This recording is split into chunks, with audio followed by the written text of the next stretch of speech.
বেশি বলবেন দুর্নীতির এগেস্টে। আপনারা আমাকে দেশে সবচেয়ে আপনি ভাই কথা শেষ করতে আপনাদের বললো বড় সমস্যা হলো আমাদের দুর্নীতি। আপনি যদি দুর্নীতি না কমাইতে পারেন না, এই দেখেন শহীদের কবর হচ্ছে, এখানেও দেখেন এই কোয়ালিটি দেখলেন আপনারা ভালো দিচ্ছে না, এগুলি ব্যাপার আপনারা বলবেন। যাদের বিরুদ্ধে তাদের তো আইনের আওতায় ব্যবস্থা আনা হচ্ছে, যারা এই গণকবরে এখানে যাদের এই অন্যায় যারা করছে সবাই আমরা আইনের আওতায় নিয়ে আসতে। প্রসেসিংটা শুরু সময় লাগবে না, সবাই যে সময় রাজি হয়ে যাবে সে সময় আমরা করব।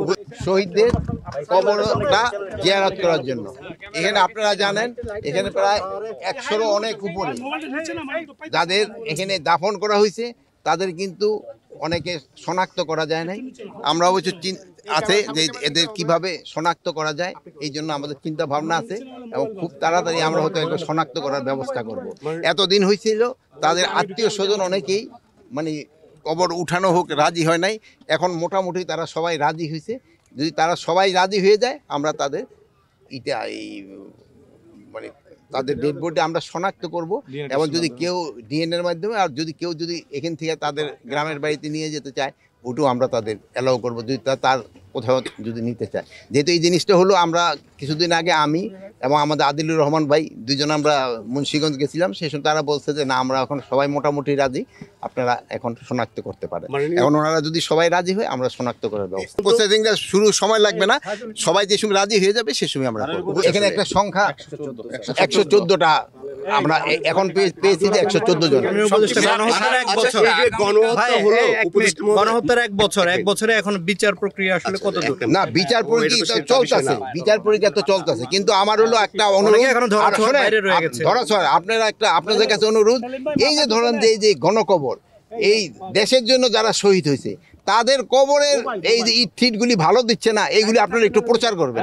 একজন ভালোভাবেই হয়, ডিএনএ টেস্টে যে সময় করতে চাই সেটা একটা পোস্টমর্টমের মতো হয়ে যাবে, বাট যেহেতু এটা তো ডাক্তারের মাধ্যমে হবে, তো এটা একটা কমিটির মাধ্যমে হবে, তারা পুরাটা আপনার ডিটেল বলতে পারবে যে কিভাবে পুরাটা। আমি মামলা তদন্ত আটকে আছে মাননীয় উপদেষ্টা, এইটার কারণেই তদন্তগুলো পোস্টমর্টম না হওয়ার কারণে মামলা তদন্তগুলো অনেক ক্ষেত্রে মামলা তো আমাদের তো অনেক শহীদ হয়েছে, অনেকগুলি মামলা কিন্তু বিচারাধীন শুরু হয়ে গেছে, অন্যান্যগুলো হয়তো এইটাও কিন্তু প্রসেস শুরু হয়ে গেছে, আর এইগুলো আস্তে আস্তে হয়ে যাবে যত তাড়াতাড়ি যেন বিচারের আওতায় নিয়ে আসা যায়।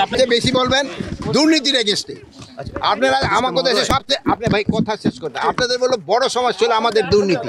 আপনি যদি দুর্নীতি না কমাইতে পারেন না, এই দেখেন শহীদের কবর হচ্ছে, এখানেও দেখেন এই কোয়ালিটি দেখলেন আপনারা ভালো দিচ্ছে না, এগুলি ব্যাপার আপনারা বলবেন। আজকে এখানে আসার উদ্দেশ্য ছিল, এখানে প্রায় 114 জনের গণকবর রয়ে গেছে, যাদের আমরা এখন পর্যন্ত আইডেন্টিফাই করতে পারি নাই।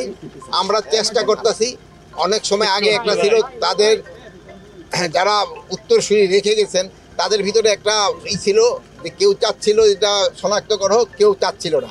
এখন তারা মোটামুটি নাকি রাজি হয়েছে, তারা মুন্সিগঞ্জ আমরা গেছিলাম সেই সময় বললো যে তারা সবাই রাজি হয়েছে এটাকে শনাক্ত করার জন্য। এই জন্য আমরা খুব তাড়াতাড়ি এদের শনাক্ত করে যারা তাদের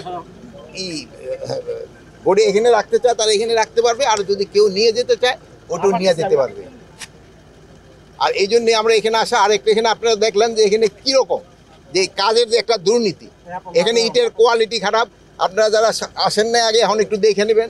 তারপরে যে সুরকিগুলি আনা হয়েছে এগুলির কোয়ালিটি খারাপ।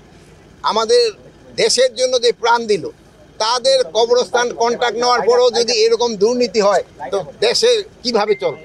আপনি এই গণকবরের এই দুর্নীতিতে আপনারা ফুটে তুলবেন। যাদের বিরুদ্ধে তাদের তো আইনের আওতায় ব্যবস্থা আনা হচ্ছে, যারা এই গণকবরে এখানে যাদের এই অন্যায় যারা করছে সবাই আমরা আইনের আওতায় নিয়ে আসতেছি।